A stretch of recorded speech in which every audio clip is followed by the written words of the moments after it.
Hi everybody, this is TheHande Mäkinen, and today I wanted to do something Finland related, but not related to the Leaders of Finland series. However, if you've been watching that series, you might have realized that one of my big inspirations for doing the Leaders of Finland series is a certain YouTuber called JJ McCullough. JJ makes videos about Canadian politics, which are very fascinating, as well as some cultural topics, and a little while ago he made a video about famous Canadian celebrities that only Canadians know.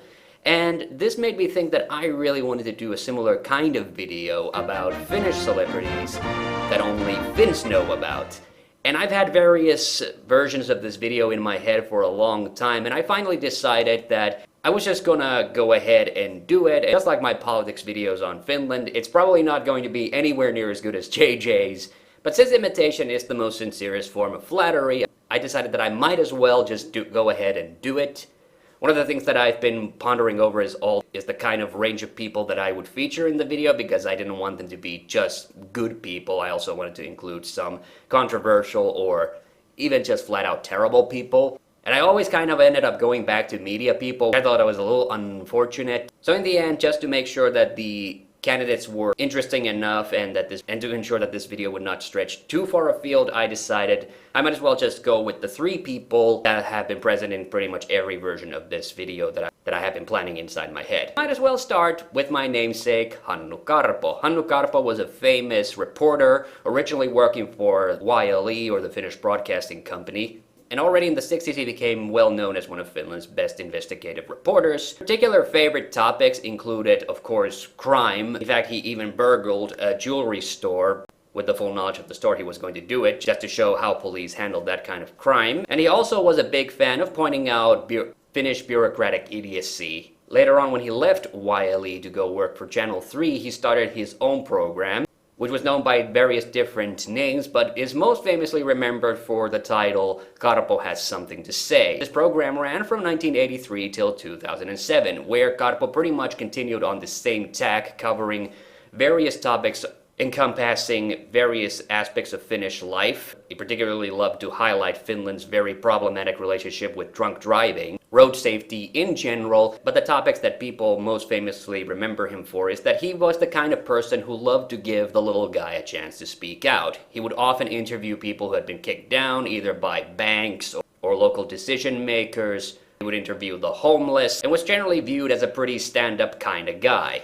Unfortunately, because of this, there were also a few instances where people took advantage of his good nature, and because he loved to point out bureaucratic incompetence, did end up in court a couple of times over his television show, though always came out in the end. Like I said, his television show wrapped up in 2007, but the best-of version of his show aired a couple of times after that, and within the last couple of years, Karpo even launched his own YouTube channel where he now posts his old programs. And he even got a documentary movie made out of his life in 2020. Karpo's son also became increasingly more involved with the program later on, but by his own admission he wasn't nearly as good at it as his dad, which is one of the reasons why they decided to retire the program when the original Karpo no longer wanted to do it. And yes, Karpo has actually been asked to run for office several times. He has always refused. But generally, I don't think there is a single more recognized and well-liked media personality than he is. Next, let's switch gear to another media personality, but one with a very, very different kind of portfolio, and that is one Tony Holloman. Now, some of you international folks might actually recognize that name because Tony Holloman was, for a little while, a professional wrestler, but more famously, a professional boxer. The way Holloman made himself known on Finnish television in the early 90s was in the Finnish version of The American Gladiators, which I mention only because Finnish film director Renny Harlin was one of the producers of that version.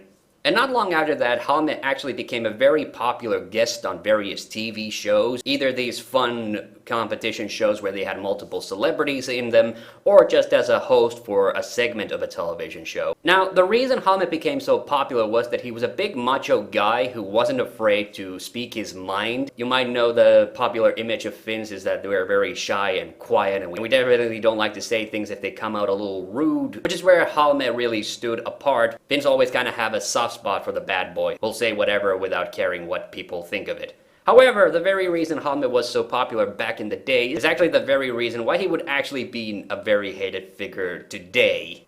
Now, Holloman had a tendency of using a lot of coarse language, which isn't really considered kosher for Finnish television even today.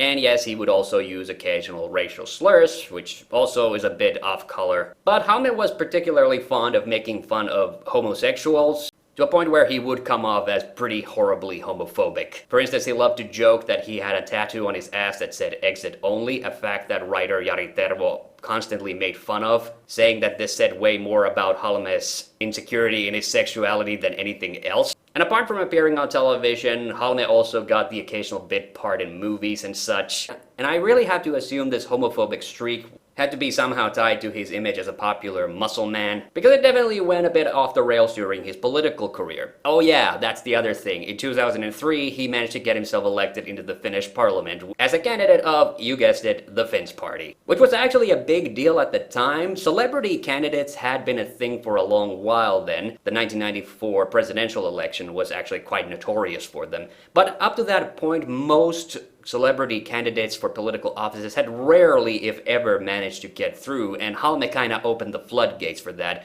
to a point where these days any celebrity past their prime can easily make it into the Finnish parliament. In his first year as MP, a bit of a mixed bag. He got a lot of praise for his very first time that he spoke on the floor, because he used the opportunity to speak about veterans' rights.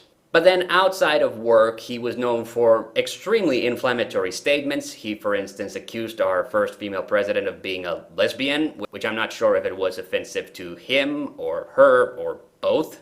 And also he ended up really squandering his time in the Finnish parliament, because after his first year he spent increasingly long times on sick leave. This of course might have had something to do with his rampant drug problems, which unfortunately later in his life began to manifest in the fact that Holman appeared less frequently on television and more in the headlines of the Finnish tabloid newspapers. Apart from his substance abuse, he also had a very violent relationship with his girlfriend. Police investigated him a couple of times for illegal firearms charges. Unfortunately, Holman's life never really got back on track, which is the reason why he died in 2010. Authorities never officially confirmed the cause of his death, but it has been widely speculated that Holman either accidentally or intentionally killed himself. Holman really is a character who is very bizarre to look back upon.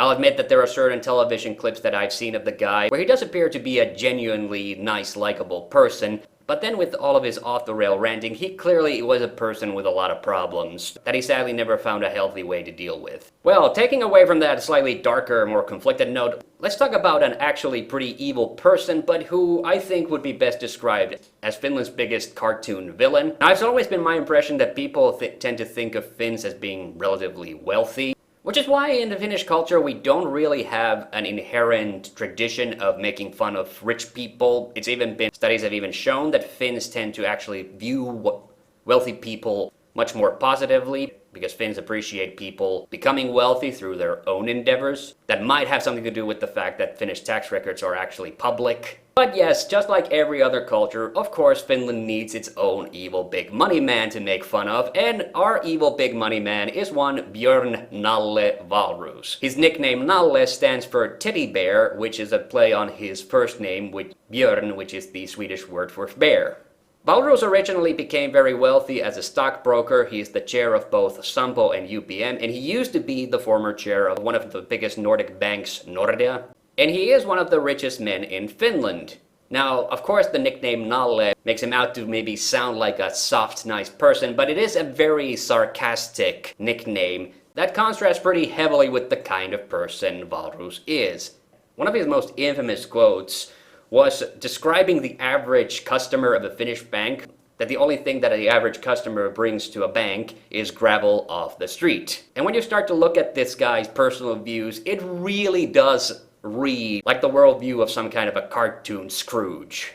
Among some of the things that Wahlroos really hates the most in the world, foreign aid for instance, the Finnish welfare state, and for the longest time he has been one of the biggest and most vocal critics of Finnish taxation. On that last point, I'll give Nalle a little bit of credit here though, that Finland does have one of the highest tax rates in all of Europe. And just like all big evil money men who hates Finnish taxation, of course Wahlroos has also moved out of Finland in order to avoid paying some of Finland's taxes. But of course Wahlroos couldn't even make this cartoonishly obvious move without making it in the lamest possible way. So what tax haven do you think Wahlroos moved to in order to avoid being taxed in Finland?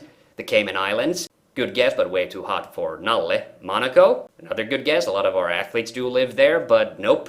Switzerland, now you're getting warmer, definitely. The guy moved across the pond to Sweden, which technically makes him a reverse Holloman refugee. If you have any Swedish friends, you can ask them why that's extra funny for us Finns.